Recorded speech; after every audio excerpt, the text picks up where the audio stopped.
May 4th, 2024, 9:47 p.m.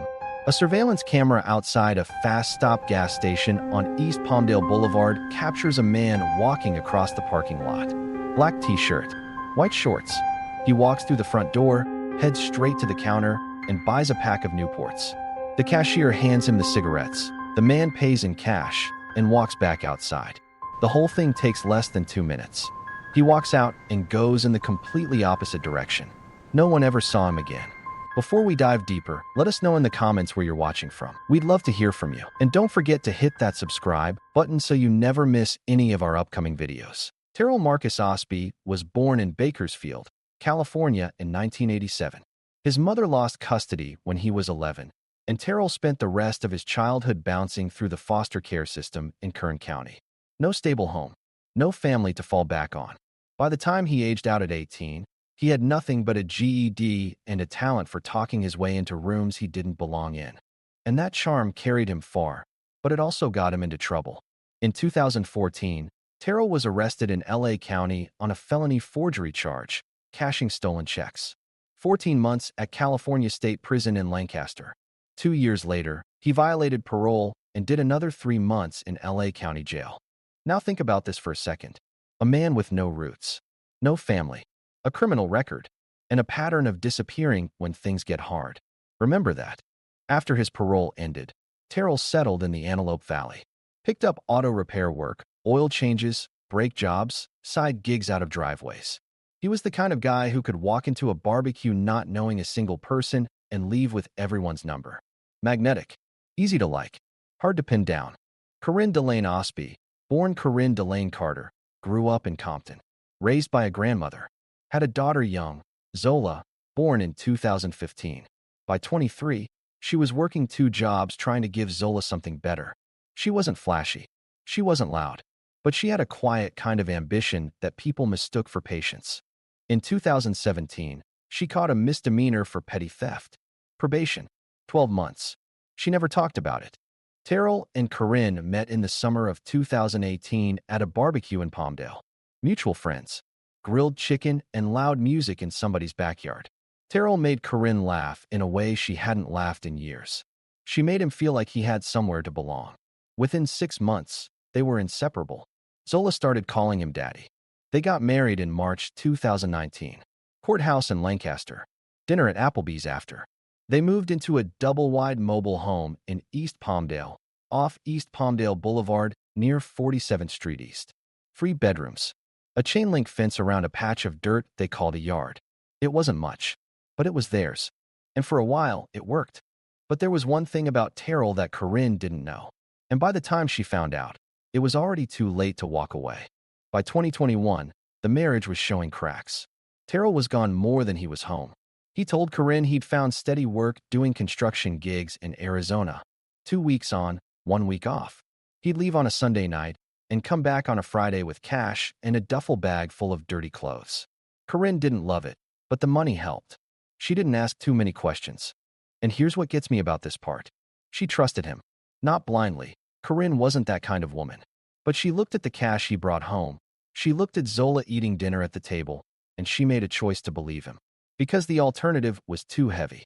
What Corinne didn't know was that in October 2021, during one of those Arizona trips, Terrell met a woman named Pamela Ross at a diner in South Tucson. Pamela was 28, a certified nursing assistant at Banner University Medical Center. Quiet, kind, trusting. Terrell told her he was divorced. Said he was splitting time between states for work. Pamela had no reason not to believe him. By the spring of 2022, they were together. By December, they had a son, Elijah Terrell Ross. So let me lay this out. Terrell Osby was living 2 complete lives. In Palmdale, husband and stepfather. In Tucson, boyfriend and father. 2 homes, 2 women, 2 sets of bills. And neither woman knew the other existed. This went on for over 2 years. Until one afternoon in the fall of 2023, when Corinne was looking for a charger in Terrell's car and found a second phone in the glove box. A prepaid burner with a cracked screen and no passcode. She opened it. The messages, the photos, the baby pictures. It didn't just break her heart. It rearranged her entire understanding of the man she married. Now most people, they confront.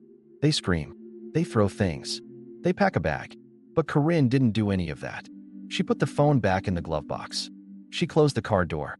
She went inside and cooked dinner. And she never said a word. Because while she was reading those messages, a different kind of plan was already forming.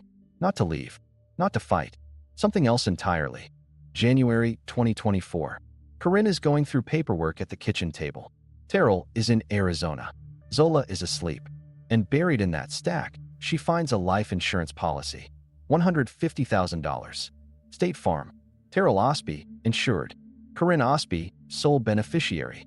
He'd taken it out 2 years earlier, back when things were good. Probably forgot it existed. Corinne didn't forget. She read every line. Twice. And right there, in that quiet kitchen, in that mobile home on the edge of Palmdale, something clicked. She wasn't going to leave Terrell. She wasn't going to confront him about the other woman or the baby in Tucson. She was going to get paid for what he'd done to her. I want you to sit with that for a second.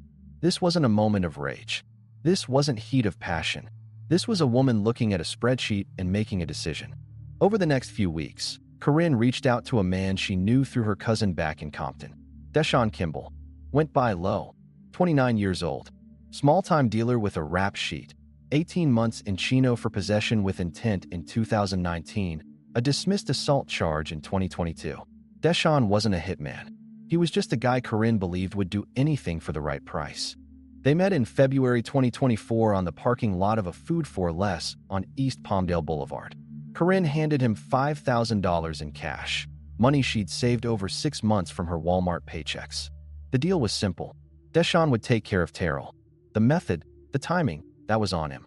She drove back to work and finished her shift. Now here's the thing about hiring someone to do your dirt.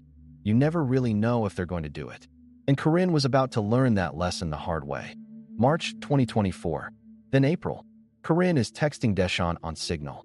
When is it happening? I already paid you. Don't ghost me. No response. Phone goes straight to voicemail.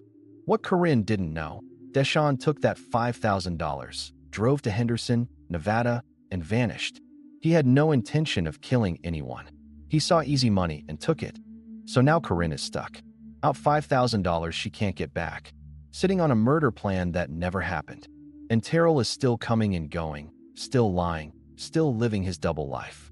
And here's where the story turns. I need you to pay attention. Because on the night of May 4th, 2024, Corinne and Terrell were both hiding secrets. She was hiding a conspiracy. He was hiding an escape. And neither one had any idea what the other was planning. Saturday, May 4th, 2024. The day started normal. Corinne worked her shift at Walmart. Terrell stayed home with Zola. Unusual, since he'd normally be in Arizona by now. Made breakfast, watched TV, played with Zola in the yard. At 8 p.m., they had dinner. Leftovers. Terrell seemed calm, maybe too calm. The day before, he'd withdrawn $800 cash from a Wells Fargo ATM on Palmdale Boulevard. He'd been quietly moving clothes and personal items out of the house for weeks, a few things at a time. Corinne never noticed. At 9:15 p.m., Terrell stood up from the couch and told Corinne he was out of cigarettes. Said he'd run to the gas station. Be back in 10 minutes. Corinne said okay. She didn't even look up from her phone. But Terrell didn't drive to the fast stop. Not directly. He drove his silver 2011 Nissan Altima to a vacant lot behind a closed auto parts store about half a mile south of the gas station. No cameras. No streetlights. Just cracked asphalt and weeds. He parked the car there, left the keys under the seat, grabbed a backpack from the trunk, and walked the rest of the way on foot. At 9:47 p.m., the surveillance camera at the fast stop on East Palmdale Boulevard picked him up, walking across the parking lot. Black t-shirt, white shorts. He walked inside, bought a pack of Newports with cash, walked back out. 2 minutes. Then, instead of heading back toward the pumps or the road, he turned left, walked east past the building, past the dumpsters, and disappeared off camera.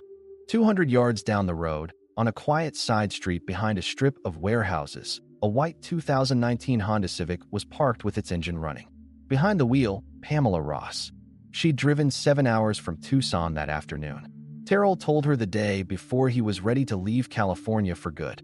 He got in, turned off his phone, and they drove CA 14 to I, 5 to I, 10 east, through the desert, through Phoenix, all the way to Tucson.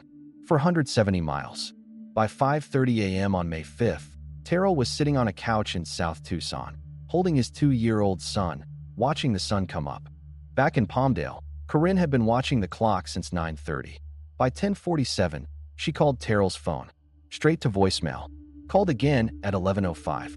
Again at 11:12. Nothing. And she wasn't panicking because she thought something random happened. She was panicking because she thought Deshaun had finally done it. At 11:30 p.m., Corinne called 911. My husband left to get cigarettes over 2 hours ago. He's not answering his phone. Something's wrong. Her voice cracked in all the right places. She wasn't calling to report a missing husband. She was playing the part, the scared wife, the desperate call, the whole performance. Because in her mind, Terrell was already dead. By the morning of May 5th, the LA County Sheriff's Department, Palmdale Station, had opened a missing persons case. Lead investigator, Detective Royce Avery, a 44-year-old veteran who'd worked the area over a decade. First thing Avery did, pull the fast stop surveillance. And what he saw didn't match Corinne's story. She said Terrell drove to a gas station.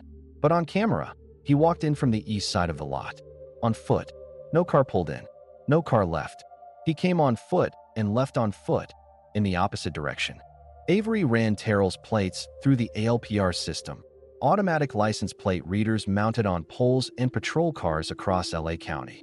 Terrell's Nissan Altima was last captured at 9:22 p.m. on East Palmdale Boulevard, heading south. After that, nothing. The car never showed up at the fast stop. The next day, a patrol unit found the Nissan behind a closed auto parts store on East Avenue R, half a mile south of the gas station. Doors locked. Keys under the seat. Personal items cleared out. This wasn't a carjacking. This was a man who left on purpose. But Corinne wasn't telling that story. In her interview with detectives, she cried. Said Terrell would never leave Zola. Said they were happy. Then she went home and got on Facebook. Please help us find Terrell. He's been missing since Saturday night. Zola needs her daddy. The post got shared hundreds of times. Church members brought food. Neighbors brought prayers. Everyone felt sorry for Corinne. She's posting, bring Terrell home, while knowing she paid someone to make sure he never comes home. Let that sit with you. But Detective Avery wasn't buying it. Something about her story felt rehearsed. He couldn't prove anything yet, but he kept digging. And on May 15th, someone walked into the Palmdale Sheriff's Station and changed everything. Her name was Keisha Banks. 33, lived 4 trailers down from the Osbies. She and Corinne were close, not best friend close, but Tuesday night wine on the porch close. She told Detective Avery that in mid-February 2024, Corinne was drinking, upset, talking about Terrell, the lying, the second phone, the woman in Arizona. And then she said something Keisha couldn't shake. I found someone who can take care of it. And a few minutes later, he won't be a problem much longer. Keisha didn't take it seriously then. But when Terrell disappeared, and Corinne started posting those Facebook pleas, it didn't add up. So she came forward. This is where it all falls apart. Not because of DNA or forensics. Because Corinne trusted the wrong person with the wrong words over cheap wine on a Tuesday night. Avery moved fast. By May 16th, he had a warrant for Corinne's phone. What analysts found was devastating. Signal messages, fragments recovered from cache data, to a prepaid number. When is it happening? I already paid you. Don't ghost me. And Google searches, how long before missing person declared dead California? Life insurance payout missing spouse. Can you collect insurance if body not found? Corinne's entire performance, dismantled in black and white on a screen. But they still needed Deshaun Kimball. And what he told them changed everything. May 22nd, 2024. Henderson, Nevada. Deshaun Kimball was picked up on an outstanding warrant unrelated to the Osby case. When his name hit the system, a flag came back from LA County. Palmdale detectives drove to Nevada the next day. In a small interview room, Deshaun confirmed everything. The meeting, the envelope, the amount. He said he knew from the start he wasn't going to do it. He just wanted the money. But Deshaun never intended to kill anyone. He saw a desperate woman with cash, took it, and drove to Nevada. So let me get this straight. She paid a man $5,000 to kill her husband. He took the money and bounced. And the husband? He'd already left on his own, for reasons she couldn't even imagine. You can't write this. On the morning of May 23rd, at 6:15 a.m., deputies knocked on the door of a mobile home on East Palmdale Boulevard. The sun wasn't even up yet. Corinne answered in her pajamas, half asleep. Zola was in the back bedroom. A neighbor 2 trailers down watched through her blinds as Corinne was walked out in handcuffs and placed into the back of a patrol car. The same woman who'd been posting prayers on Facebook 3 days earlier. Charged, conspiracy to commit murder, California Penal Code 182A. Solicitation of murder, Penal Code 653F. Held without bail. And here's where the last piece clicks into place. Because the whole time detectives were building a murder conspiracy case, they still hadn't found the man she allegedly wanted dead. Investigators coordinated with Arizona DPS using Yelp data and burner phone cell tower records. They confirmed Terrell left his car intentionally and flagged a white 2019 Honda Civic registered to Pamela Ross that was captured on CA 14 South at 10:08 p.m. on May 4th, 30 minutes after Terrell vanished from the gas station footage. On May 28th, Tucson PD located the Honda Civic at a residential complex on South 6th Avenue. A quiet block. Kids' toys on the porch. They knocked on Unit 2B. Terrell Osby answered. Alive. Healthy. Wearing a tank top and basketball shorts like it was any other Tuesday. Behind him, Pamela at the kitchen table. Elijah playing on the carpet with a set of plastic blocks. When detectives told him his wife had been arrested for hiring someone to kill him, Terrell didn't say a word for a full 30 seconds. Just stood there, looking at the floor. Pamela's face went from confusion to something worse. For the first time in years, both of his lives had collided in the same room. Nowhere left to hide. The man she tried to have killed was already gone, living a whole new life with a whole new family in a different state. Neither of them was who they pretended to be. In June 2024, Corinne Osby was arraigned at the LA County Superior Court in Lancaster. Not guilty plea. Bail set at $1 million. Denied reduction. Under California law, conspiracy to commit murder carries the same penalties as first-degree murder, 25 years to life. The murder doesn't have to happen. The agreement and the overt act are enough. Corinne made the agreement. She paid the money. That was the act. Deshaun Kimball was charged separately as a co-conspirator. Terrell was not charged. Disappearing on your wife isn't illegal. Having a second family isn't a felony. It's a betrayal, but not a criminal one. Corinne filed for divorce from her cell. Pamela Ross learned the truth the day police showed up at her door. The man she'd driven 7 hours to pick up on a dark road in Palmdale had been married the entire time. She hasn't spoken publicly since. And Zola, 9 years old, is now living with Corinne's grandmother in Compton. The same grandmother who raised Corinne. 2 people. 1 marriage. Both lying. Both hiding. One planned a murder. The other disappeared. And somehow, the only person who told the truth was a man who took $5,000 to do absolutely nothing.